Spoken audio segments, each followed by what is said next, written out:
চৈত্র sell তো প্রায় শেষের দিকে, বলতে গেলে শেষই হয়ে গেছে। আর আমার এখনই সময় হলো বাজার করতে যাওয়ার। এই যে আমি হাই, আমি অনু।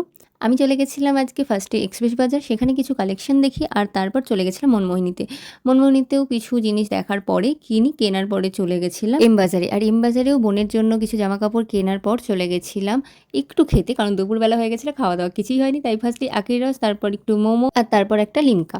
আর তারপরেই চলে গেছিলাম ভি2তে। ভি2তে তো প্রচুর কালেকশন থাকে অ্যাভেলেবেল।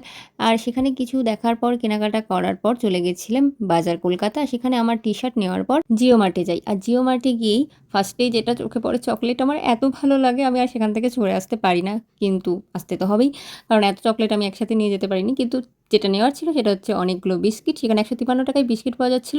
৪টে আমরা নিয়ে নিয়েছিলাম বাড়ির জন্য। তারপর আমি চলে গেছিলাম পয়লা বৈশাখে আমার গোপালের জন্য জামা কিনতে। আর এই সব কটা জামা আমার বেশ ভালো লাগছিল, কিন্তু এইটা আমি সিলেক্ট করলাম আমার গোপালের জন্য। তারপরে এই কেনাকাটা করে বাড়ি চলে যাই। আজ এতটুকুই, আবার নেক্সট ভিডিওতে দেখা হবে তোমাদের সাথে।